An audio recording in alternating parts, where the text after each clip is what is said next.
পরিস্থিতি জটিল, বড় শয়তান যা নীল নকশা করছে, ছোট শয়তান যা বাস্তবায়ন করছে, এবং সবাই খুবই অ্যাক্টিভ। এবং গত কয়েক মাসের বিশ্লেষণ আমি বলবো যে বড় শয়তানের অনুসারীরা সকল রাজনৈতিক দলের ভেতরে তাদের আসন গেড়ে বসেছে এবং তারা বেশ অ্যাক্টিভলি কাজ করে যাচ্ছে।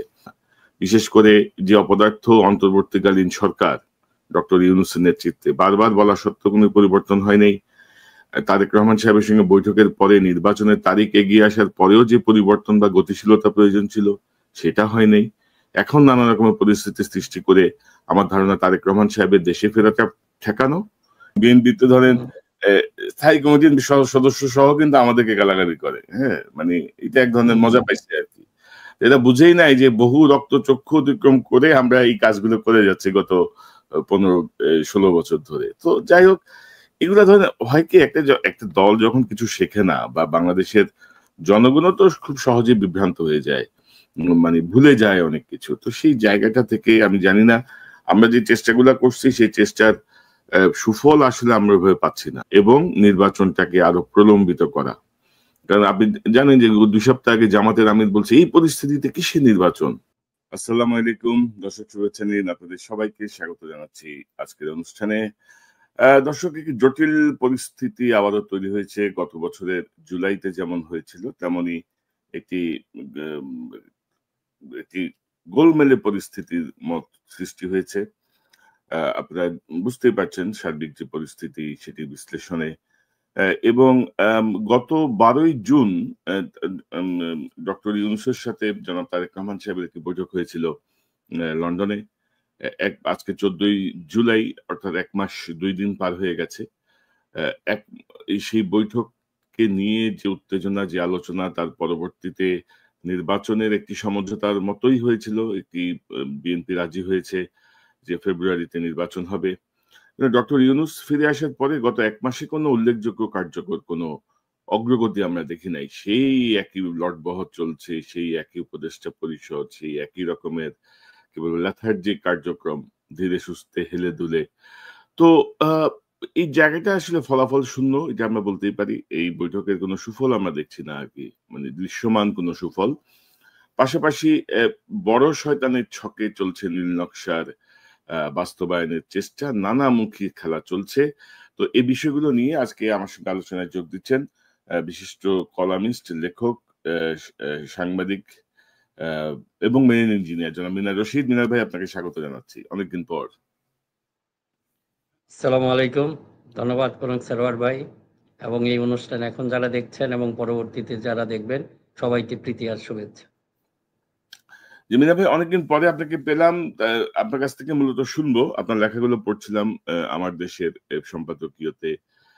তো কি মনে করেন, ধরেন 1 মাসের যেই ফলাফল আমরা দেখছি, মানে বৈঠকের 1 মাসের ফলাফল, ধরেন ফেব্রুয়ারিতে যদি নির্বাচন হতে হয়, যে গতিশীলতা আসা প্রয়োজন ছিল সরকারের, সেই গতিশীলতার কিছুই আসে নাই।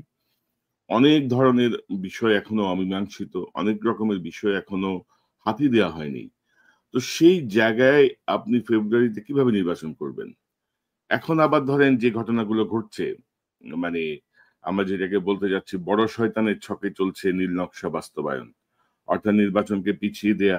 আপনি দেখেন যে মিটফোর্ডের একটা ঘটনা ঘটলো 2 দিন আগে, আসলো 2 দিন পরে, এবং এত সুনিপুণ ভাবে একটাই ভিডিও আসছে, আর কোনো ভিডিও কিন্তু আসে নাই। মানে ওই যে মারতেছে বাইরে, একটাই ভিডিও আসছে। তো তার মানে হচ্ছে সেখানে ওই জায়গাটা হয়তো বিশেষ কোনো গোষ্ঠী ঘিরে ছিল, যে ওরাই শুধু ভিডিও করছে, ওরাই সময় মতো ছাড়ছে। এর মধ্যে হাসিনার ব্যাপারে আইজিপি রাজসাক্ষী হয়েছেন, বিবিসি রিপোর্ট করেছে। তো সব মিলিয়ে পরিস্থিতিটা আপনার কাছে কি মনে হয়? ধরেন যখন একটা সিরিজ ঘটনা ঘটছে, মিটফোর্ডের ঘটনার পরে খুলনায় একটা ঘটনা ঘটলো, গতকাল দেখলাম আরেকটা ঘটনা।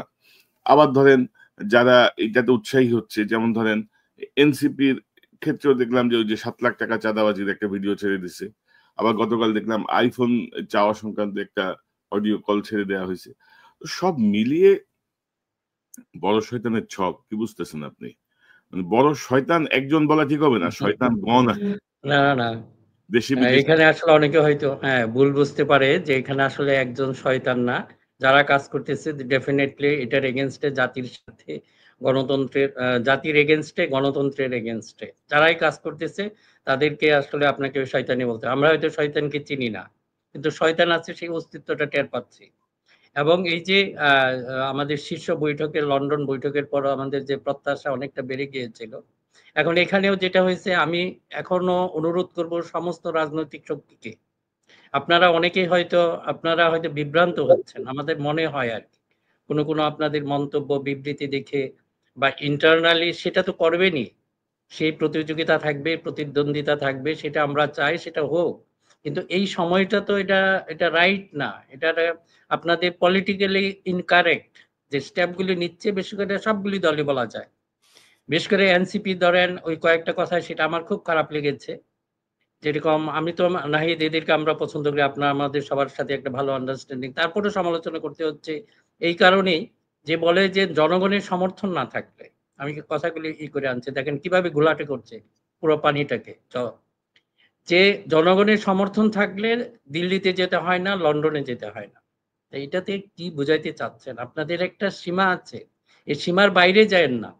এখন একটা কথা হলো যে এখানে আগে বুঝতে হবে রাজনৈতিক প্রতিদ্বন্দ্বী এবং শত্রু। ডেফিনেটলি আধিপত্যবাদ বা ফেসিবাদ আমাদের শত্রু, আমাদের গণতন্ত্রের শত্রু, আমাদের জনগণের শত্রু। আমরা দেখেছি গত 15-16 বছর বা 20 বছর যাবত আমাদের উপর কি মানে স্টিম রুলার চালিয়েছে, কাজে দে আর ডেফিনেটলি শত্রু। এখন সেই শত্রুকে আপনি রাজনৈতিক প্রতিদ্বন্দ্বীর সাথে মিশিয়ে ফেলেন, সেটা আপনাদের নিজের টোটাল এই 24-এর যে গণ আন্দোলন বা বিপ্লব, এইটার স্পিরিটের এগেনস্টে আপনারা এখানে যায়েন না। আবার একই কথা বলি অন্যদিকে, যে বিএনপির পক্ষ থেকেও আপনি দেখেন যে এইগুলো হয়তো খেয়াল করতেছেন, এটা পিছন থেকে যে বলছেন যে কোনো একটা বড় শয়তানিগুলি নিয়ে খেলছে, আবার এখানে বলছেন যে কাউকে পাঠিয়েছি দিল্লি, এখন আবার পিন্ডিতে পাঠানোর আয়োজন চলছে।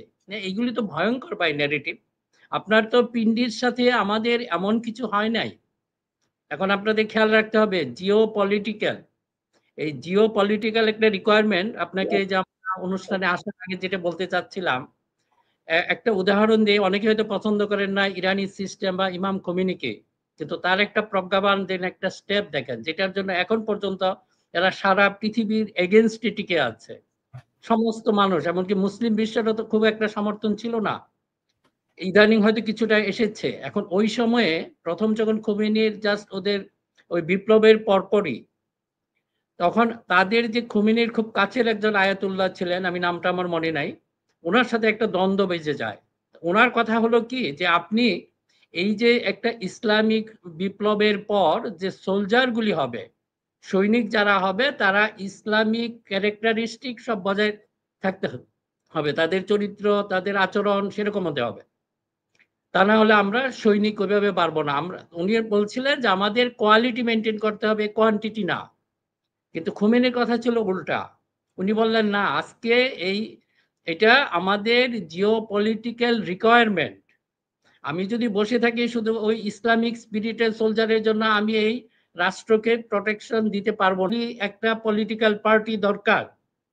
এটা হলো জিও পলিটিক্যাল। এখন এই মুহূর্তে যদি আপনার অন্যান্য রিকোয়ারমেন্ট, হ্যাঁ আমাদের নৈতিকভাবে খুব ভালো স্ট্রং একটা পলিটিক্যাল, হ্যাঁ এইগুলো আমরা পরবর্তী ধাপে করব, this is not the time. এই যে অনেকের ভিতরে এই জিনিসটা দেখি যে আমাদের এখন একমাত্র শক্তি আছে বিএনপি, এখন বিএনপি কে বলতেই হবে। এখন এই দলটাকে যদি আমরা বিভিন্নভাবে বিভ্রান্ত করি, তাদেরকে ঠিকভাবে ফাংশন করতে না দিই, কিন্তু একটা কথা হলেই আমরা দেখি যে, একটা খেয়াল করেন কনক ভাই, এটা অনেকে হয়তো বলতে পারবে এটা বিএনপির প্রতি দরদের জন্য না, আমি এটা বলছি আমি আমার দেশপ্রেম থেকে। আজকে যদি বিএনপি কে ধ্বংস করে ফেলে, that is our Jio political একটা রিকোয়ারমেন্ট ছিল, এটা আপনি ফিল আপ করবেন কিভাবে? এটা এই মুহূর্তে হবে না, প্রস্তুতি নাই। যারা এই যে বেশি উৎসাহী হয়ে পড়েছেন, বিভিন্নভাবে সেই মন্তব্যগুলি আসছে, যে আপনি যে কথাগুলি বলছেন যে 1 মাসের শীর্ষ বৈঠকের পর আপনারা যে এই যে জল ঘোলাটে করছেন, এটাতে কিন্তু কারো লাভ হচ্ছে না, আপনাদের ক্ষতি হবে। আপনাদের যে নৈতিকভাবে যে বললাম, আমি খোমেনির যে উদাহরণটা টেনে, আপনারা ওটা খেয়াল রাখেন যে জিও পলিটিক্যাল রিকোয়ারমেন্ট আমাদের এখন কি, সেটা আমাদের অবশ্যই খেয়াল রাখতে হবে। আর অন্যান্যগুলি তো এই সুযোগগুলি নিচ্ছে। বিশেষ করে রাজনৈতিক দলগুলির আমার কাছে খুব অপরিপক্ক মনে হচ্ছে যে আপনাদের মন্তব্যগুলি। এবং মিনার ভাই আপনি যেটি বলছিলেন যে ধরেন মানে নতুন রাজনৈতিক দল এনসিপির প্রতি আমাদের কিন্তু ভালোবাসা এখনো মানে অটুটই বলা হ্যাঁ, চলে। জি। এবং আমরা ধরেন চাই কারণ এরকম দলগুলি হোক। জি এবং তাদের নেতাদের এখন যারা নেতৃত্বে আছেন তাদের একটা হিউজ অবদান ছিল। তারা নেতৃত্ব দিয়েছেন, জীবনের ঝুঁকি নিয়েছেন। কিন্তু পরবর্তীতে আমরা যেটা দেখলাম যে তারাও কিন্তু যে পুরান ধারার যে রাজনীতি, অর্থাৎ শেখ হাসিনার পালিয়ে যাওয়া আর তারেক রহমানের লন্ডনে যাওয়া both are not same. সব কিন্তু একই ঘটনা না, কিন্তু তারা এটাকে নিয়ে আসে। এখন ধরেন রাজনৈতিকভাবে অনেক কথা বলতে হয় প্রতিপক্ষকে ঘায়েল করার জন্য বা মাঠ গরম করার জন্য বা নেতা কর্মীদেরকে একটু চাঙ্গা করার জন্য। কিন্তু চাঙ্গা করতে গিয়ে না লিমিট আছে, there is a limit. চাঙ্গা করতে যে আপনি একটা ঘটনার সঙ্গে আরেকটা ঘটনাকে এভাবে মিলিয়ে আপনি ইনফ্যাক্ট নিজেদের যে দৈন্য সেটি আপনি প্রকাশ করছেন বা এটা ধরেন একটি নতুন রাজনৈতিক দল জেনজি যাদেরকে আমরা বলছি একটা ইয়াং গ্রুপ তাদের কাছ থেকে এটা কোনোভাবেই প্রত্যাশিত না। এবং ধরেন যে ভাই চাঁদাবাজি বাংলাদেশে কোন দল করে না? বিএনপি অস্বীকার করছে আমরা চাঁদাবাজি করি না। মানে এখন সবচেয়ে হলো এই অস্বীকার করতে আওয়ামী লীগ। আওয়ামী লীগ চাঁদাবাজি করতো, আকাম করতো, করতেছিল বিএনপি জামাত করছে। এখন বিএনপি কি কোনো ঘটনা অস্বীকার করছে? করে নাই। এবং আমি যেটা বলছি যে এটা মিটফোর্ডের ঘটনাটা মূল আসামি কিন্তু বাদ দিছে, পুলিশ বাদ দিছে মূল আসামি যারা। মূল আসামিদের ছবি কিন্তু এই যে নাহিদ, হাসনাত এদের সাথে তার ছবি দেখা গেছে। মূল যে আসামি যে মূল ঘটনাটা ঘটিয়েছে সে কিন্তু ছাত্রলীগের সঙ্গে রাজনীতির সঙ্গে যুক্ত ছিল এবং সে কিন্তু ইয়ের সময় মানুষ মারছে, ওই যে আপনার গত আন্দোলনের সময় জুলাই বিপ্লবের সময় কিন্তু সে অস্ত্র হাতে মাঠে ছিল। তো এখন ধরেন আমি কি বলবো যে এই ঘটনা এনসিপি ঘটাইছে? নো, আমি বলবো না। কারণ কি? কারণ হচ্ছে যে তদন্ত হবে, একটা ঘটনা বা দুর্ঘটনা অপরাধ, সে অপরাধের দায়টা বের করতে হবে আগে কারা করছে। আর পুলিশ কেন আসামির নাম বাদ দিল? মানে এটা অনুসন্ধান করবে কে? তারপরে ধরেন ইদানিং আমরা দেখছি যে আপনি প্রধানতম রাজনৈতিক দলকে আপনি নো হায়ার করে দিতে চাচ্ছেন। যেমন একটা আওয়াজ উঠছে না যে আওয়ামী লীগের পরে এবার বিএনপি। তো এরপরে কি? এই যে বিষয়টাকে আপনি কিভাবে দেখতেছেন? এই যে ধরেন মানে একটা রাজনীতিকীকরণ। হ্যাঁ, এটা আসলে ট্রেপে এটা কিন্তু আমরা 111 এর পরেও দেখছিলাম কিন্তু, না? যে সুশীলরাই জি, আপনি যদি একটু বলেন এই না, এই ব্যাপারে সচেতন না। তারা এই যে পারস্পরিক কলহ বা যেটা লেগে গেছে একটা লিমিট আছে। কনক ভাই, এটা হলো কি যে আপনার শত্রু থাকতে পারে। আমাদের যেটা রাজনৈতিক হয়তো শত্রু আছে, রাজনৈতিক প্রতিপক্ষ আছে। কিন্তু রাজনৈতিক শত্রু এবং এই যে প্রতিপক্ষ, আইদার আপনার হয়তো বন্ধু আছে, আপনার শত্রু আছে। আমি যে জিনিসটা বলতে যাচ্ছি। আর মাঝামাঝি জায়গাটা হলো আরেকটা পরদ বলেন, এটা হলো প্রতিপক্ষ। এটা কিন্তু আমাদের এই তিনটা রাজনৈতিক দলকেই খেয়াল রাখতে হবে যে আপনাদের সবার কমন শত্রু কিন্তু এখনো আড়ালে আছে। এরাই কিন্তু দেখেন এই যে আপনার যখন এই যে ইয়ার ঘটনার মিটফোর্ডের ঘটনাটা হলো, তখন এখানে যে শুধু জামাত বা এনসিপি এটা অংশগ্রহণ করেছে প্রচারে তা না, এখানে কিন্তু পেছন থেকে আওয়ামী লীগও অংশগ্রহণ করেছে। আবার দেখবেন এই দলটাই আবার যদি জামাতের বিরুদ্ধে কোনো কিছু হয় তাহলে এরা চলে আসে বিএনপির সাথে। মানে এই সমস্যাটাকে আরো একটু বড় করে তুলে ধরে। এই ব্যাপারে যদি আপনারা সচেতন না থাকেন, অনেক ব্যাপারে যেটা হচ্ছে কি একটু ভালো করে ইনভেস্টিগেট বা অনুসন্ধান না করে আমরা সেই প্রচারণায় অংশগ্রহণ করি। এইটা হয়ে গেছে। এই যে বিরাজনীতিকরণ বললেন, এটা দে আর সাকসেসফুল।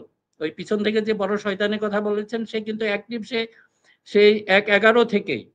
এন্ড ওই গ্রুপটা কিন্তু এখনো সক্রিয়, বিভিন্নভাবে এটা আসছে, কখনো বন্ধু সেজে, কখনো শত্রু সেজে, এবং সে একসাথে সব কাজগুলি করছে। কিন্তু হয়তো আমাদের রাজনৈতিক দলগুলি এই ব্যাপারে খুব একটা সচেতন না।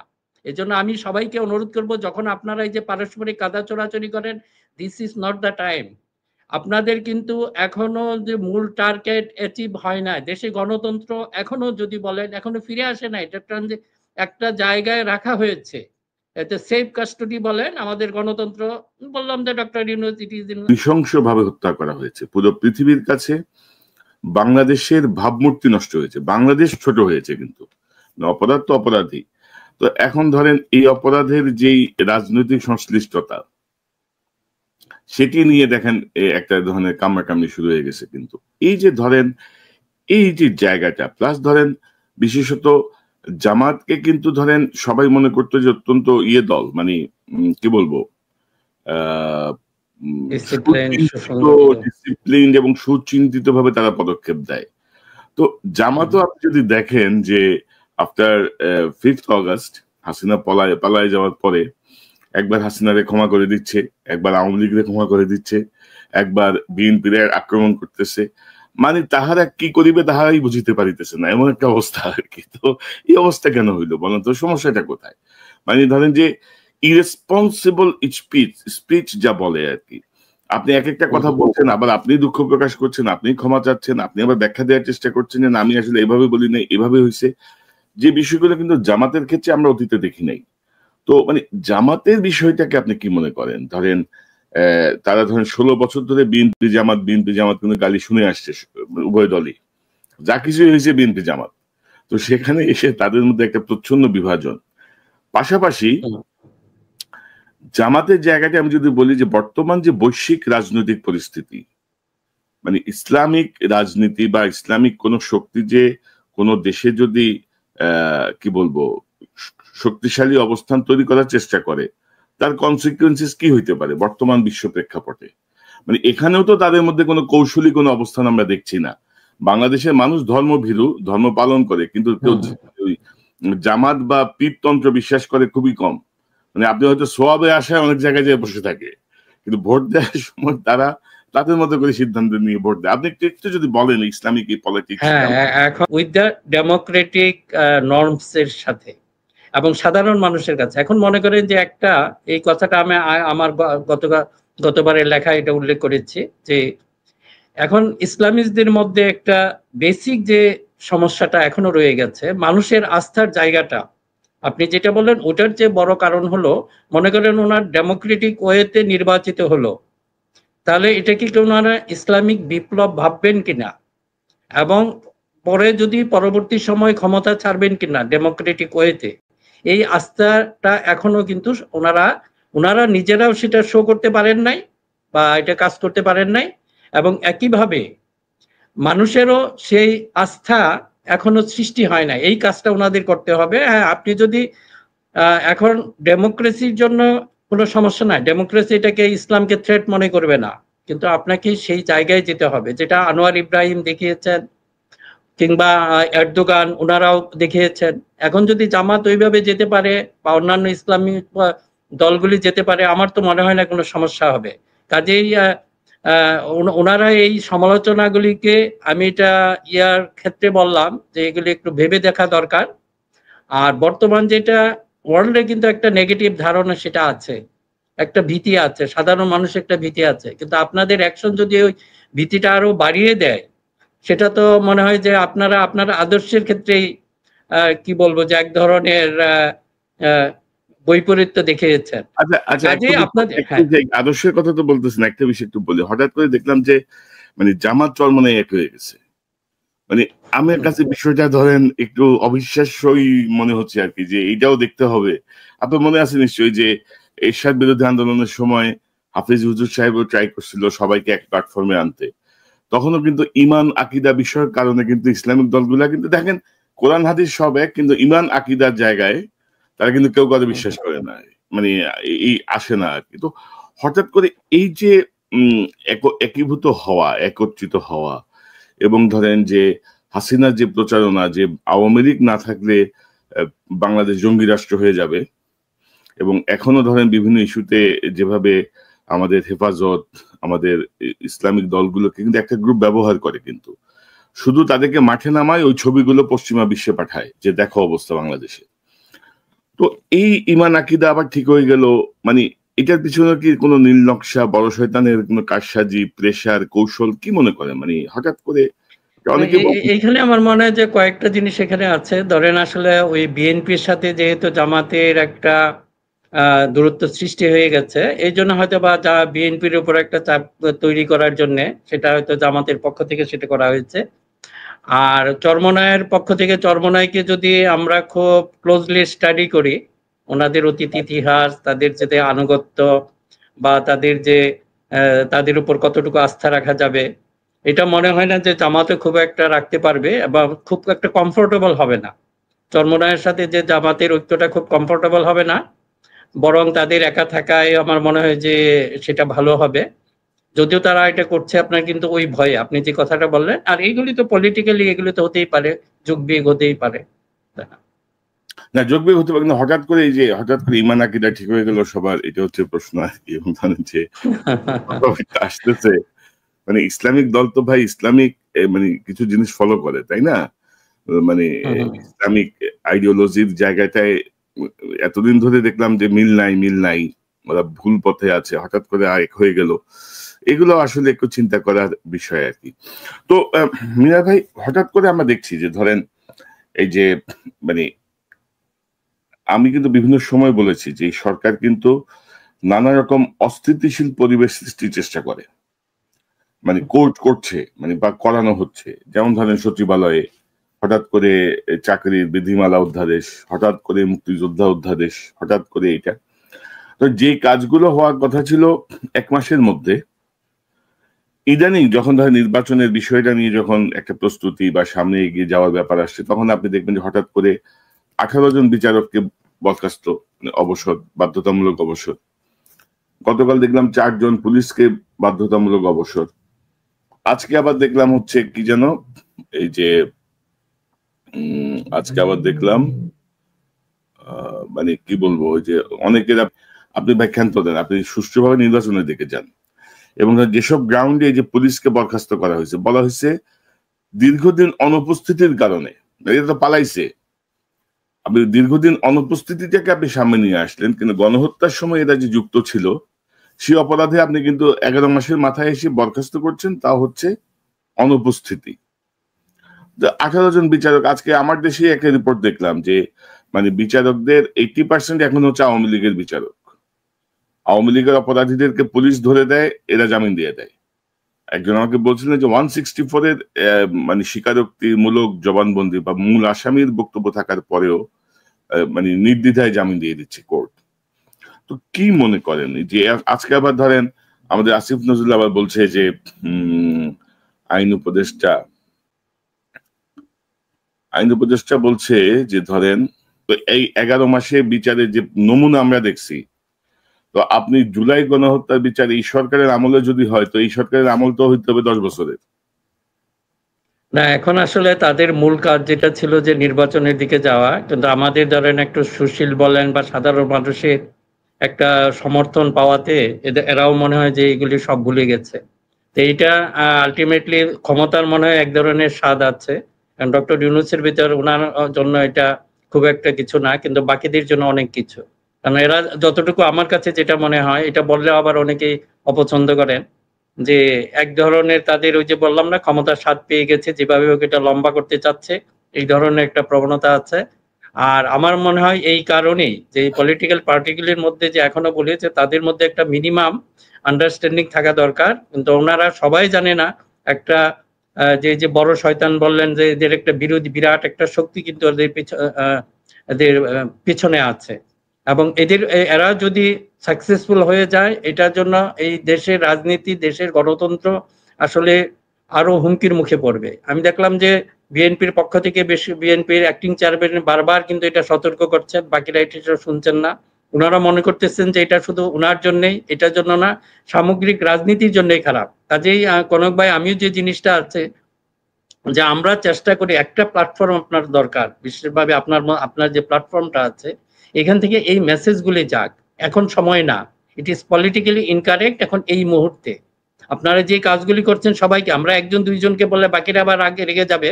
এই জন্য আবার এই কথাগুলি আবার রিপিট করতে চাচ্ছি যে আপনারা এমন কিছু ভুল করেন না, এটা টাইম না। আপনারা যখন আসলে অ্যাচিভ করে ফেলবেন আপনাদের টার্গেট, পরে করেন একজন, কারণ ক্ষমতায় আসার জন্য তো করতেই হবে, তাই না? এখনই যদি এইটা করেন, এটা একটা ভয়ঙ্কর ভুল হবে। এখন পর্যন্ত নির্বাচনের যে এটা আছে, আমরা ওইটাতেই কনসেন্ট্রেট করি। আমরা যেন এইখানে এই পলিটিক্যাল পার্টিগুলির মধ্যে কোনো ডিফারেন্স কাম্য না। এখন চরমোনাই হোক জামাত হোক, কাজে আমরাও চেষ্টা করি যে এই ডিফারেন্সগুলি আপাতত ভুলে যান। এই ডিফারেন্স ভুলে যায় একটা কমন স্বার্থের দিকে আসতে হবে। সেই কমন স্বার্থ হলো কি, যে কোনো ভাবেই হোক, এই যে এইটা বলবেন বারবার বিএনপিকে একটা হলে বিএনপি নির্বাচনের জন্য এক ধরনের আপনার সৃষ্টি করে দিয়েছে যে তাড়াতাড়ি নির্বাচনে যান, তারপরে যে খাবেন, টাকা খাবেন, কি বলবো, চাঁদাবাজি করবেন, মানে এমন ভাবে করে দিচ্ছে এর এগেনস্ট আপনি বলতে পারেন না। এবং ওই যে বললাম জিও পলিটিক্যাল রিকোয়ারমেন্ট, এই কথাটা আপনারা একটু ভালোভাবে খেয়াল করেন। এইটার জন্যেই আপাতত এই ছোটখাটো যত সমস্যা আছে, জামাতের ৭১-এর সমস্যা, বিএনপির চাঁদাবাজির সমস্যা, চরমোনাইয়ের অন্য সমস্যা বা এনসিপির আরেক সমস্যা, এই সব কিছু ভুলে যান। এখন এই মুহূর্তে দরকার যে মূল জায়গায় আগে ডেমোক্রেসিটা এর রাস্তায় নিয়ে আসেন।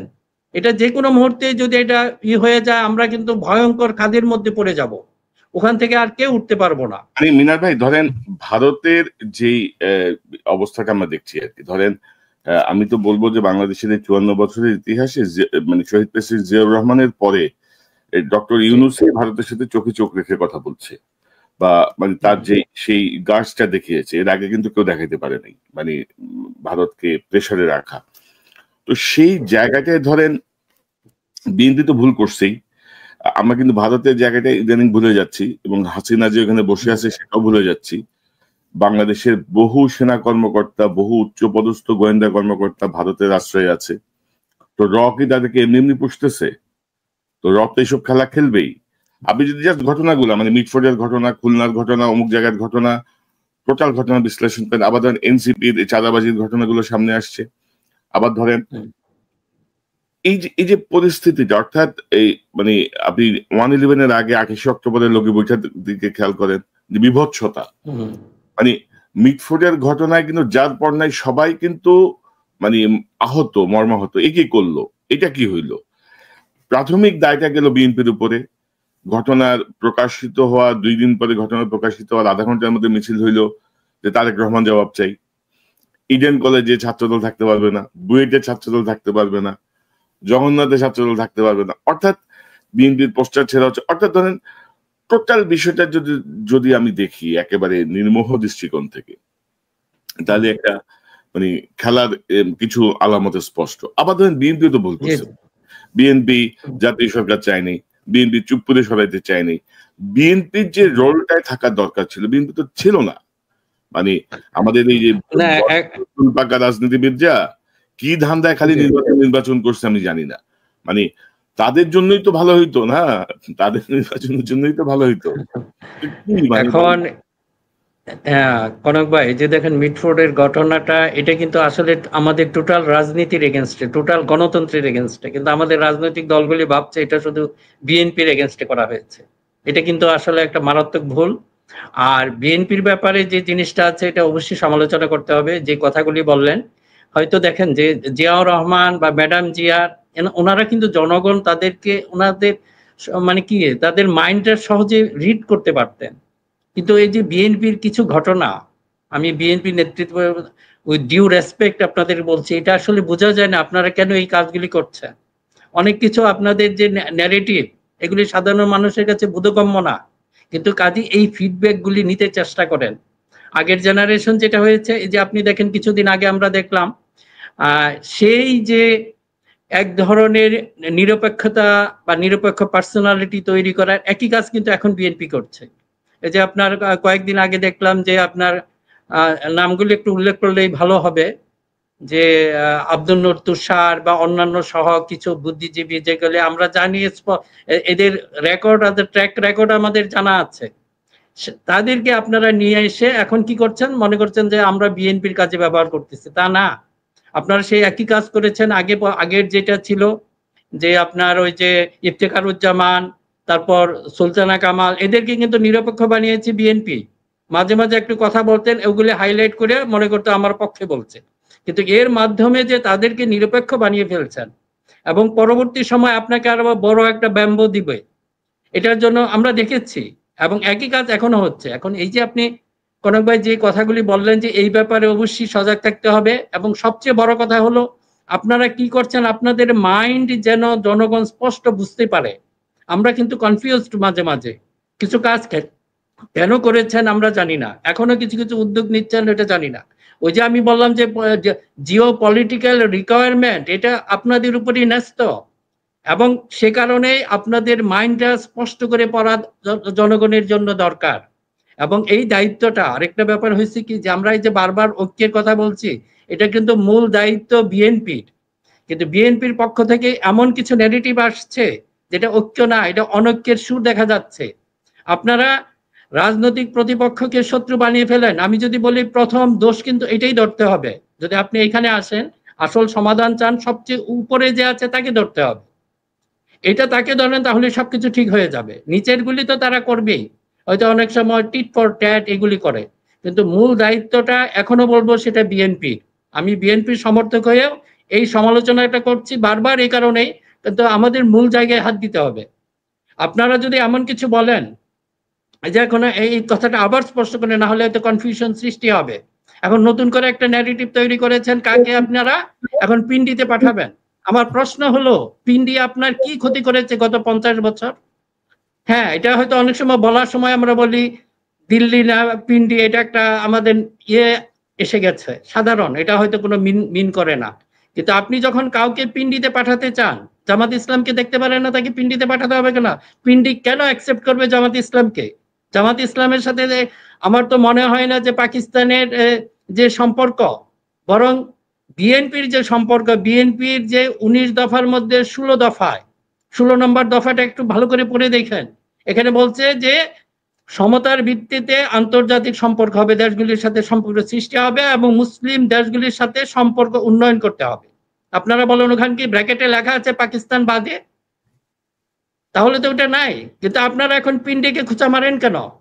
পিন্ডিকে খোঁচা মারা মানে করে জিও পলিটিক্যাল একটা নেসেসিটি আছে। আজকে আমাদের উপর ইন্ডিয়ার একটা বিরাট হুমকি আছে, আমাদের ওদিকে দক্ষিণের কিছু অংশ নিয়ে যাবে, উত্তরে কিছু নিয়ে যাবে, তাহলে আপনি আপনার বন্ধুকে থাকবে? এগুলি তো আমাদের জীবন মরণ সমস্যা, আমাদের লাইফ লাইন হবে। আর সেই লাইফ লাইন আপনারা কাট করতে চাচ্ছেন কিসের জন্য? আমি এই প্রশ্নটা জবাব চাচ্ছি। যারা এই কথাটা বলছেন, আপনি কি জামাতকে অন্যভাবে ডিল করেন? সে আপনার রাজনৈতিক প্রতিপক্ষ। না মিনা ভাই, শুধু ওইটা তো না, ধরেন যে ন্যারেটিভস গুলো ধরেন আওয়ামী লীগ ব্যবহার করে করে পচাই ফেলছে এই মুক্তিযুদ্ধের প্রসঙ্গে, জামাতের প্রসঙ্গে বা অন্যান্য প্রসঙ্গে, সেই বিএনপি কি এছাড়া রাজনীতি নাই করা শুরু করছেন, সেই বক্তব্যগুলো আপনি আবার রিপিট করা শুরু করছেন আপনার, মানে এই যে জায়গাটা আর কি। এবং ধরেন যে পাশাপাশি ভারতের এই আওয়ামী লীগের যে হেলমেট বাহিনী, আওয়ামী লীগ যে দুঃশাসন, মানুষ কিন্তু ভুলে যেতে বসছে। এবং আপনি কয়েকটা কথা বলছিলেন যে মিডিয়াকে আমরা নিয়ন্ত্রণ করতে পারিনি, মিডিয়াকে এখনো যে আমি কদিন আগে দেখছিলাম যে জয় মামুন বসে আছে, ওই যে শহীদ পরিবারগুলো বলছিল যে তারা চাকরিতে অগ্রাধিকার চায়, যারা জুলাই শহীদ পরিবারগুলো, জয় মামুন দেখি যে এক পোস্ট দিয়ে বসছে, এই হচ্ছে গিয়া কোটা না মেধা, মেধা না কোটা, টিস করতেছে। অর্থাৎ মানে এই জাতীয় বদমাশের সংখ্যা কিন্তু কম না। আনিস আলমগীর আরেকটা, এগুলা কিন্তু ঘাপটি মেরে বসতেছে। কিন্তু এরা মানে মিডিয়া ম্যানিপুলেট করে কিন্তু পুরো পৃথিবী ওলটপালট হয়ে যায় মিডিয়া ম্যানিপুলেশনের কারণে। মিডিয়া যদি কোনো কিছু ম্যানিপুলেট করতে চায় সংঘবদ্ধ ভাবে, তো সেই জিনিসটা আবারও কিন্তু হচ্ছে। বিএনপির কিছু গর্ধপের দল বিভিন্ন জায়গায় বসে আছে, এগুলা কিছু বুঝেও না, মানে এগুলা কিছু বুঝেও না, লাফাই শুধু।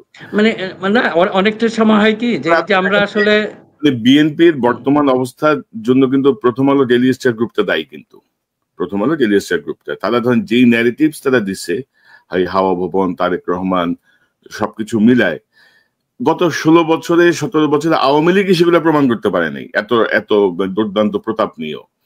কিন্তু ওই যে ন্যারেটিভস এর জায়গাগুলো, এগুলো নিয়ে ধরেন যখন আমরা কথা বলছি, মির্জা ফখরুল জায়গা বললো যে এটা গণমাধ্যমের উপরে আঘাত হচ্ছে, আমরা গণমাধ্যমের উপরে, অদ্ভুত কাহিনী ভাই, তুমি বুঝো না তো কি এত কথা বলো কেন তুমি ভাই? এইগুলি কি গণমাধ্যম? এগুলি তো আসলে গণমাধ্যম না। হ্যাঁ, তো এই যে জায়গাগুলো, এই জায়গাগুলো মানে 18 বছর ক্ষমতার বাইরে থেকে বা এই পরিমাণ নির্যাতনের শিকার হয়েও মানে যেই বোধগুলো তাদের মধ্যে সৃষ্টি হওয়া দরকার ছিল সেটি তো হয় নাই। প্লাস স্থানীয় পর্যায়ে ধরেন চাঁদাবাজি, টেম্পুবাজি, টেম্পু দখল, টেম্পু স্ট্যান্ড দখল, এগুলো তো হয়েছে রে ভাই। আওয়ামী লীগের লিকুইড মানি নিয়ে আওয়ামী লীগকে শেল্টার দেওয়া হয়েছে। বহু আওয়ামী লীগ নেতা বিএনপিতে যোগ দিচ্ছে, এনসিপিতে যোগ দিচ্ছে, ইভেন কি জামাতেও যোগ দিচ্ছে। এগুলো আপনার বিভিন্ন সময় সংবাদ দেখেছি আমি পত্রিকায়। না কনক ভাই, হ্যাঁ, এখানে একটা জিনিস আপনাকে বলে রাখি, এই যে আসলে এটা দায়িত্ব ছিল, আমাকে একজন বিজনেসম্যান খুব সুন্দর, উনি নাকি কয়েকজন অ্যাডভাইজারকে অলরেডি মানে অ্যাডভাইস দিয়েছিলেন যে আপনারা ওই মুহূর্তে যদি ধরেন এই টাকাগুলি, যে যখন যে নোটগুলি ছিল এগুলো যদি বাতিল করে দিত, তাহলে এই যে বালিশের নিচে যে টাকাগুলি ছিল এগুলি দিয়ে যত কুকর্ম করেছে। এখন এইটাকে আপনি আসলে আমরা একজনের দোষ অন্যকে চাপাই, সরকারের যে দোষগুলি আছে, এই আইন শৃঙ্খলার যে সমস্ত কিছু, এটার জন্য দায়ী কিন্তু স্বরাষ্ট্রমন্ত্রী, বর্তমান পুলিশ। কিন্তু আমরা দেখেন এইটা কথা বলে আমরা কিন্তু দোষটা দিয়ে দিচ্ছি বিএনপির উপরে, যে কথাটা বললেন। এখন আপনি আমাকে বলেন যে পুলিশের সহযোগিতা ছাড়া এই দেশে কি কখনো এই চাঁদাবাজি সম্ভব? এই পুলিশটা কার নিয়ন্ত্রণে? এখন বলে হ্যাঁ সেকেন্ডারি পরে আমরা দোষ দিব, বিএনপিকে আমরা এখান থেকে যদি মুক্ত করে দিই তাহলে তারা সুযোগ নেবে, ওদের উপর একটা চাপ ক্রিয়েট অবশ্যই রাখতে হবে, চাপ রাখতে হবে। কিন্তু মূল দায়িত্বটা কার? আমরা কেন ওই জায়গায় যাচ্ছি না? আমরা যদি প্রথমেই বলি এই মিটফুডের ঘটনা বলেন, এটার জন্য তো হ্যাঁ বিএনপি যেহেতু তাদের দলীয় লোক, তারা একটা দায় অস্বীকার করতে পারবে না, কিন্তু মূল দায়টা তো ছিল সরকারের। কিন্তু আমরা সবচেয়ে হলো কি, আমরা প্রথমে ওই দিকে না যেয়ে বিএনপিকে ধরি, তারেক রহমানকে ধরি। তারেক রহমান তার প্রাইম মিনিস্টার না, তার বিরুদ্ধে কেন স্লোগান হয়? এইসব আসলে কিসের লক্ষণ? এখন এই কথাগুলি আমাদের এই যে সুশীল বা এ জায়গা থেকে আমাদের বলতে হবে। আমাদের যে হিন্দীদের মুখের ভাষার যে নমুনা দেখি আর কি, আবার কিছু কিছু লোক দাড়ি টুপিওয়ালা তারাও যেভাবে কমেন্টস করে, এগুলো দেখলে বোঝা যায় যে এগুলো আসলে কোত্থেকে হচ্ছে, এগুলো আইডেন্টিফাই করার চেষ্টা চলছে। যে মানে গোয়েন্দা সংস্থা অ্যাক্টিভ, ভারতের প্রভাব তো এখনো ধরেন মাঝখানে একটু কম ছিল, আবার কিন্তু সেটা গেইন করছে। এবং ধরেন যে মানে মূল যে জায়গাটা, মানে আরেকটা দুর্ভাগ্যের জায়গা যেটা, যে আমরা ধরেন হাসিনা আমলে বা অতীতে যেটা দেখছি, ধরেন রমনা বটমূলে বোমা হামলা হয়েছে, মানে মুহূর্তের মধ্যে বলে দিল যে এটা বিএনপি জামাত করছে। অমুক জায়গায় বোমা হামলা হয়েছে, অমুক জায়গায় একটা অঘটন ঘটছে, বলে দিল যে এটা বিএনপি জামাত করছে। তো এখনো ধরেন এই এনসিপি বলেন বা ইয়ে বলেন, একটা ঘটনা ঘটছে, বললো যে এটার সঙ্গে বিএনপি যুক্ত। আরে ভাই, আমার বাংলাদেশের প্রয়োজনে তো এটা রুট কজে আমার যাইতে হবে, আমার যেতে হবে না? যে কেন, মানে এখানে তো হামলাকারীর এখন দেখা যাচ্ছে একটা, সে একসময় আওয়ামী লীগ করতো, পরে সে এনসিপির সঙ্গে ছবি টবি তুলে এনসিপির ভিতরে যোগ দিচ্ছে। গতকাল দেখলাম ওই সন্ত্রাস বিরোধী মিছিল থেকে আরেক খুনিকে ধরা হয়েছে, মাহিন। তো বলা হচ্ছে এটা এনসিপির মিছিল ছিল, যদিও আমি এখনো ওইভাবে নিশ্চিত না এটা এনসিপির মিছিল কিনা। কিন্তু এই যে প্রধান যে রাজনৈতিক দলগুলা, বিএনপি, জামাত, অন্যান্য দল বা নতুন এনসিপি, এদের মধ্যে কামড়াকামড়ি সুযোগ কিন্তু আরেকটা গ্রুপ নিচ্ছে, এই জিনিসটা কেউ বুঝতেছে না এদের মধ্যে। হ্যাঁ কনক ভাই, যে জিনিসটা হয়েছে যে আমরা আসলে নলেজ বেস সোসাইটি এই কথাটা বলি, কিন্তু ওইটাকেই করি না। যে কোনো ঘটনা ঘটার সাথে সাথে আমি আমাদের পার্সোনাল একটা আমাদের গ্রুপ আছে, ওখানে একটা কথা হচ্ছিল, দেখলাম যে জিয়াউর রহমানের এই ব্যাপারটা একটু আলোচনা করা উচিত। যে জিয়াউর রহমানের ছবি নিয়ে যে আপনার ইটা করেছে, যে অপমান করেছে তাকে, এবং তারেক রহমানের ব্যাপারে যে স্লোগানগুলি দিয়েছে, এখন এইসব কারা করে? আমার কথা হলো এটা, আমি বলছি যখন আমাকে বলছে এটা যদি জামাত করে তাকে আইডেন্টিফাই করা হোক, অমুকের ছেলে অমুক, অমুক ওয়ার্ডের ছিল, এরকম না করে যদি আমরা ঘটনা ঘটার সাথে সাথেই যেটা জামাতকে করা যাবে জামাতকে করলাম, বিএনপি কে করলাম, এটা কারা করছে? আমরা যদি এটা সাথে সাথে এরকম জাম্প ইনটু ডিসিশন, তাহলে হয় কি যে আমাদেরকে নিয়ে কিন্তু ফুটবল খেলবে বিরাট একটা শক্তি, যে শয়তানের কথা বললেন, এরা কিন্তু ফুটবল খেলবে। কাজে যতই ইমোশনাল ব্যাপার হোক, যেরকম জিয়াউর রহমানের ছবিটা যে পা দিয়ে ই করেছে, এটা দেখে কিন্তু আমার খুব খারাপ লেগেছে, তাই না? এখন তাই বলে কিন্তু আমার ওই সেন্সটাকে আমি হারাই ফেলবো না। আমি সাথে সাথে কেন ইয়াকে বলবো যে এটা শিবিরে করেছে বা এটা জামাত করেছে? এটার ইনভেস্টিগেশন হোক। আপনি সবাইকে বলবো যে কোনো ঘটনা, তা না হলে কিন্তু আমাদের 12টা বেজে ফেলবে ভাই। গত 12টা বাজিয়ে ফেলবে। হ্যাঁ, গত 12 মাস ধরে আওয়ামী লীগকে যেভাবে লালন পালন করছে বিএনপি, জামাত সহ এনসিপির লোকজন, যেভাবে তাদেরকে বিচারের মুখোমুখি না করে যেভাবে তাদের বিরুদ্ধে মানে তাদেরকে লালন পালন করছে, তাদেরকে রাজনৈতিক অধিকার দিচ্ছে, এগুলো ধরেন মানে এগুলো হচ্ছে বিষধর সাপ।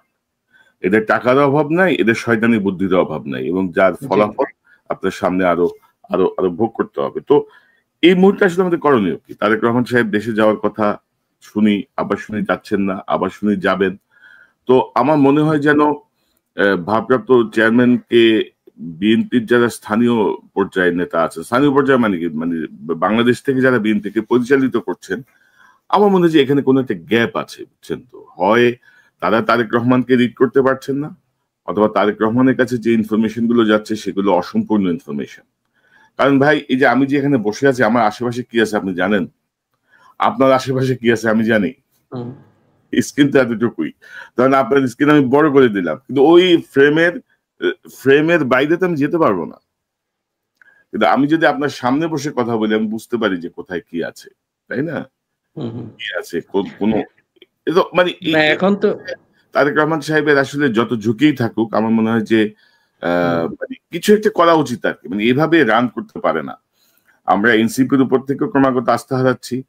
জামাতের ক্ষেত্রে যেই মানে বিচক্ষণ সিদ্ধান্ত নেওয়া দরকার ছিল, জামাতের বর্তমান নেতৃত্ব সেটিতে আমাদেরকে হতাশ করেছেন। এনসিপি হতাশ করেছেন। বিএনপির কিছু নেতা তো হতাশ করছেই ভাই, এটা তো বলার অপেক্ষা রাখে না। হ্যাঁ, তারা মূলত আমাদেরকে না নিয়ে না এইটা আপনার ঠিক আছে। এখন পর্যন্ত বিএনপির প্রতি হতাশ হলেও হয়তো বা অনেকে মনে করবে যে আমরা তারেক রহমানকে খুব মানে কি তেল দেওয়া বা এই কারণে, না এটা না, এটা বাস্তব কারণেই বলতে হচ্ছে। এখনো মানুষের যে মানে একটা আস্থার জায়গায় কিন্তু উনি রয়ে গেছেন। এখন কাজে আপনি যে অনুরোধ করেছেন, আমারও একই কথা। আমি পার্সোনালি হয়তো ওটাই বলছি যে ওনার দেশে আসা উচিত। দেশে আসা উচিত। হ্যাঁ, ঝুঁকি তো থাকবেই। আমরা রাজনীতি করি, সেটা তো ঝুঁকি তো থাকবেই। ওনার দেশের জন্য এই ঝুঁকিটা নিতেই হবে। আর কারণ উনি না আসলে আমার মনে হয় না যে এগুলি কন্ট্রোল করতে পারবেন। হয়তো দেশে আসলে অবস্থার অনেক পরিবর্তন হয়ে যাবে। যে মানুষের যে জায়গাগুলি, হ্যাঁ। এবং মিনার ভাই, আমি এখানে যদি যোগ করি, আপনি যদি দেখেন যে একটা অংশ কিন্তু চায় না তারেক রহমান সাহেব দেশে আসুক। আপনি যদি দেখেন, আমি কিন্তু হতেই পারে। হুম, হুম। সুব্রত বাইন নাটক, সুব্রত বাইন মানে প্রায় 66-67 বছরের একটা বুড়া সন্ত্রাসী, হেরে নাকি লন্ডন পাঠাবে কাহিনী করার জন্য, বুঝছেন তো। এটা নাকি আমাদের গোয়েন্দা সংস্থার বিশাল আবিষ্কার, এক ধরনের ভীতির সৃষ্টি। আপনি যদি গত কয়েক মাস আগে সোশ্যাল মিডিয়া দেখেন, দেখবেন যে কিছু পণ্ডিত বের হয়েছে সাবেক এক সেনা প্রধানের বক্তব্যের উদ্ধৃতি দিয়ে নাম প্রকাশে অনিচ্ছুক। বলা হচ্ছে তারেক রহমান দেশে ফিরলে এরকম এরকম হবে। এবং এই যে ধরেন মাঝখানে বলা হয়েছিল না যে জুলাই শেষ নাগাদ তিনি দেশে ঢুকবেন, এখন দেখেন মিটফোর্ড সহ অন্যান্য ঘটনা ঘটিয়ে এমন একটা পরিস্থিতি তৈরি করা হচ্ছে যে যেন উনি না আসেন। তো আমার মনে হয় যে এগুলো আসলে ওভারকাম কিভাবে হবে, আপনি যদি কি মনে করেন? না এখন হয়েছে কি আপনার যে ওনার সিকিউরিটি থ্রেট অবশ্যই আছে বিভিন্ন জায়গায়, এটা আমিও ফিল করি বা অন্যান্য যারা। তারপরেও কিন্তু এখন এত সহজ হবে না যে তারেক রহমানের উপর কোনো কিছুই করা। এইটা জনগণের উপর অনেকটা, মেনলি তো হলো আল্লাহর উপর, জনগণকে সেটা তো আছেই। জনগণের উপর ওনার একটা অবশ্যই আস্থা আছে। আর আল্লাহ ডেফিনেটলি, এটা আমরা একজন মুসলমান হিসেবে সেটাও বিশ্বাস করতে হবে। কাজে এই মুহূর্তে আমার কাছে মনে হয় যে এই জটিলতাগুলি এটা আরো বাড়তে থাকবে উনি যদি এখান থেকে দূরে থাকেন। কিন্তু আমার কাছে মনে হচ্ছে হয়তো উনি আর বেশি দিন থাকবেন না, অতি সত্বরই আসবেন, এটা আশা করি। এবং এটা আমার এক ধরনের ওনার প্রতি দাবি, জনগণেরও দাবি। উনি দেশে আসুন, মরলে আমরা একসাথে মরবো, অসুবিধা কি? দেশের ভিতরে তো মরতে তো হবেই। উনি ওই নিয়ে আসলে সেটা জনগণ সবচেয়ে বেশি উদ্দীপ্ত হবে এবং এটার জন্য, এবং অনেক রাজনৈতিক জটিলতা দূর হয়ে যাবে। কারণ উনি বাইরে বসে ওই যে কথাটা বলেন, ছোট্ট ফ্রেম থেকে কিছু দেখেন, উনি পুরো ফ্রেমটাকে যখন দেখতে পারবেন, ওনার অ্যাকশন নেওয়া খুব সহজ হবে। ওনার আন্তরিকতা আছে। এই যে বললেন যে চাঁদাবাজির ব্যাপারে, অবশ্যই উনি ডিনাই করেন নাই। 4000-এর উপরে কিন্তু অলরেডি শাস্তি দেওয়া হয়েছে। উনি আর কি করবেন? ওনার তো যা করার ম্যাক্সিমাম করে ফেলেছেন। এখন যদি প্রশাসন হাতে থাকতো এবং এই কথা বললেও, হ্যাঁ বলেন। ভাই ধরেন এই 4000 বহিষ্কারের মধ্যে সরকার কয়জনকে অ্যারেস্ট করছে? দুইটা হ্যাঁ, ঘটনা সেটা তো সরকারের দায়িত্ব ছিল। ধরেন ওই যে চাঁদাবাজদেরকে ধরছে বা কোনো সন্ত্রাসীকে ধরছে, স্থানীয় পর্যায়ে দেখা গেল যে তাদেরকে আবার থানা ঘেরাও করছে। এটা হয়, এটা সব আমলেই হয়। ঘেরাও করে কাউকে এইটা তো করছে আপনার ওই লোকাল যারা ওদের লোকাল যারা সাপোর্টাররা। লোকাল হ্যাঁ, সাপোর্টাররা। তো কিন্তু আপনি পার্টি থেকে জি, না, দল আমি থেকে আমি কিন্তু আমি এটা এটা করা বলতে নাই। যাচ্ছিলাম যে আপনি লোকাল সাপোর্টারদের থানা ঘেরে আপনি আসামি ছাড়বেন কেন? আপনি সেনাবাহিনী হুম, জানেন, গুলি করেন প্রয়োজনে পায়ের মধ্যে যে ভাগ। বিএনপি কি কোনো হস্তক্ষেপ করছে? এই বহিষ্কারের পরের দায়িত্ব তো সরকারের। সরকার কি বিএনপি কে আরেকটা হেলমেট বাহিনী বানাতে চাচ্ছে যে দেখো তোমাদের জন্য সব ফ্রি, তোমরা যা খুশি তা করো, দল বহিষ্কার করলে আমরা তোমাদেরকে কিচ্ছু বলবো না, তোমরা তোমাদের কাজ চালায় যাও। তো এই জায়গাগুলোর সমাধান কি?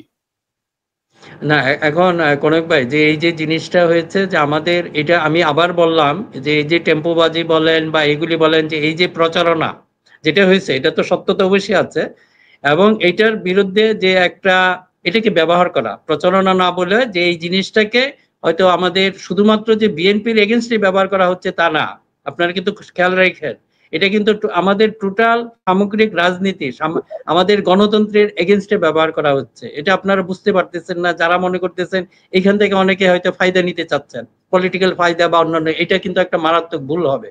সবাইকে একসাথে যেতে হবে এবং এইগুলি স্বীকার করতে হবে। আপনার যেটা হচ্ছে যে ডিনায়াল অফ দ্য ট্রুথ এখন আর সম্ভব না।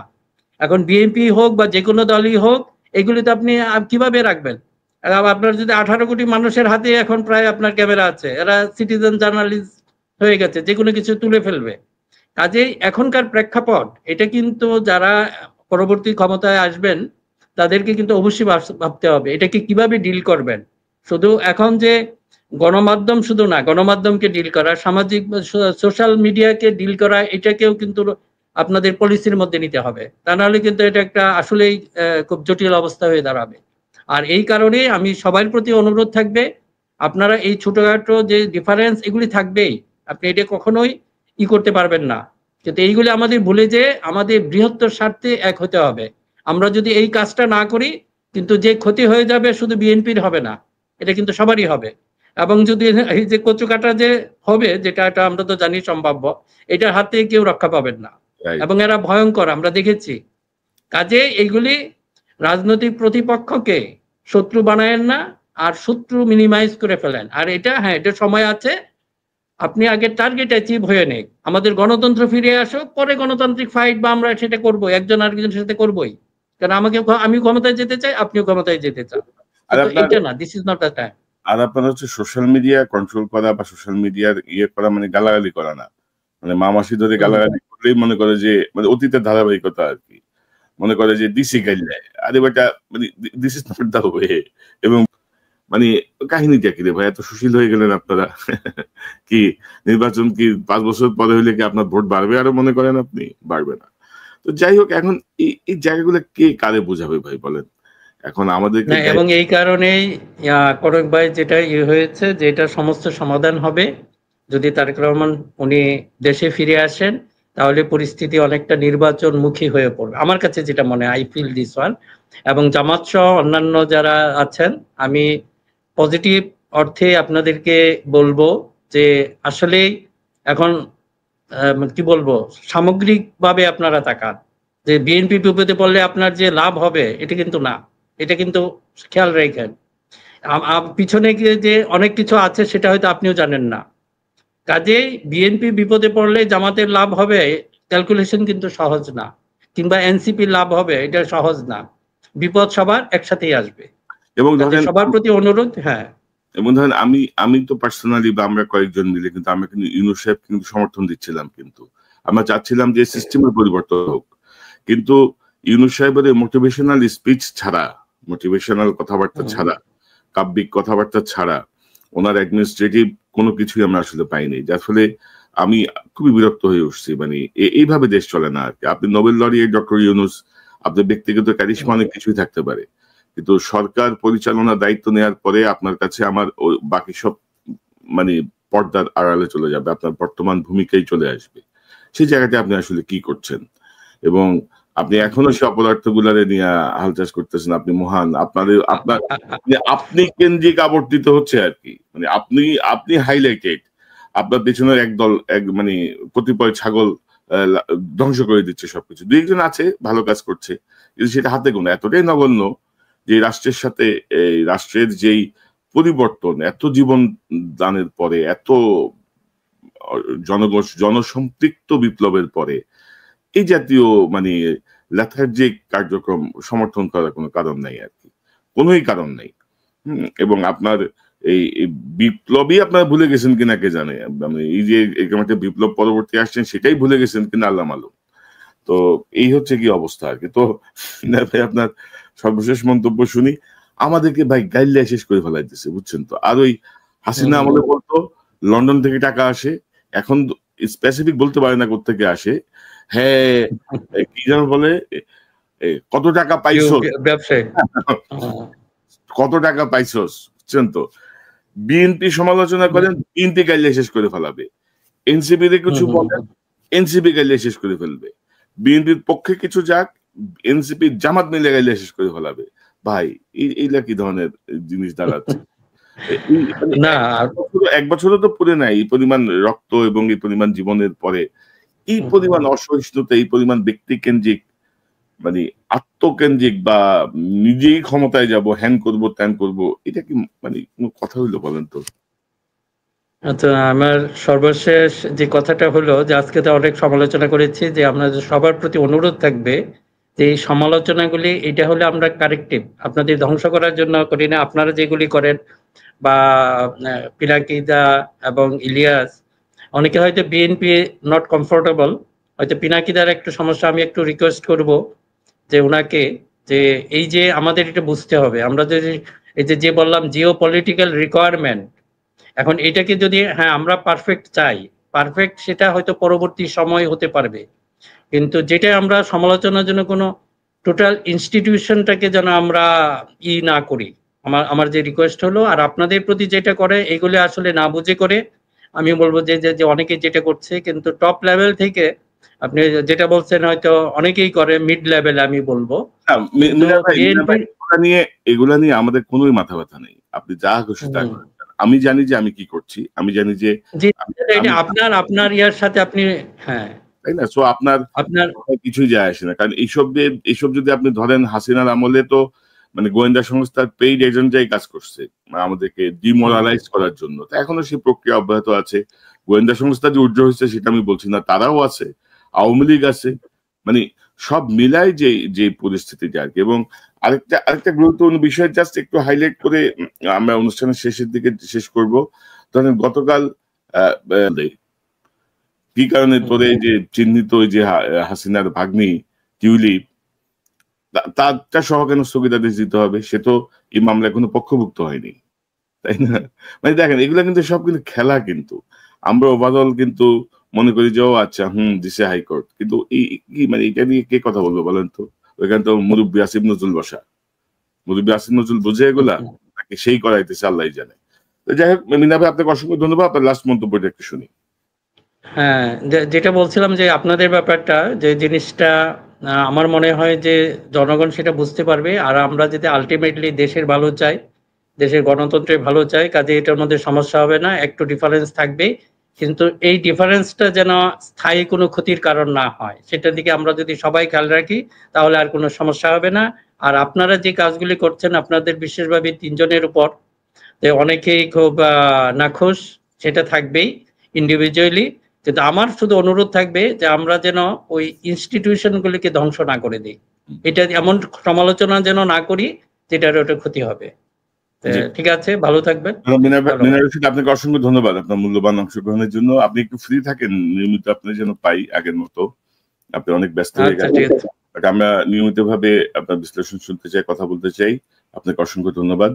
দর্শক, এতক্ষণ যারা অনুষ্ঠান শুনলেন নিশ্চয়ই আপনি আলোচনার মর্মার্থ উপলব্ধি করতে সক্ষম হবেন। পরিস্থিতি জটিল, বড় শয়তান যা নীল নকশা করছে, ছোট শয়তান যা বাস্তবায়ন করছে, এবং সবাই খুবই অ্যাক্টিভ। এবং গত কয়েক মাসের বিশ্লেষণ আমি বলবো যে বড় শয়তানের অনুসারীরা সকল রাজনৈতিক দলের ভেতরে তাদের আসন গেড়ে বসেছে এবং তারা বেশ অ্যাক্টিভলি কাজ করে যাচ্ছে। এবং এর থেকে যদি আমরা বের হতে হয়, সবাইকে সচেতনতার সাথে, কঠোরতার সাথে মোকাবেলা করতে হবে পরিস্থিতি। কারণ জুলাই বিপ্লব, মানুষের যে আত্মত্যাগ, মানুষের যে উদ্দেশ্য নিয়ে এই আমরা হাসিনাকে বিতাড়িত করেছি, সে উদ্দেশ্য ব্যাহত হয়ে যাবে যদি আমাদের মধ্যে এইসব কামড়াকামড়ি, অনৈক্য, এইসব জিনিস শুরু হয়। তো আশা করি পরিস্থিতি পর্যবেক্ষণে আছে, আমরা আমাদের পর্যবেক্ষণ তুলে ধরবো। আশা করি আপনারা আপনাদের মতো করে সঠিক সময় সঠিক সিদ্ধান্ত এবং সঠিক অ্যাক্ট আপনারা করতে পারবেন। আবারও দেখা হবে ইনশাল্লাহ। আসসালামু আলাইকুম।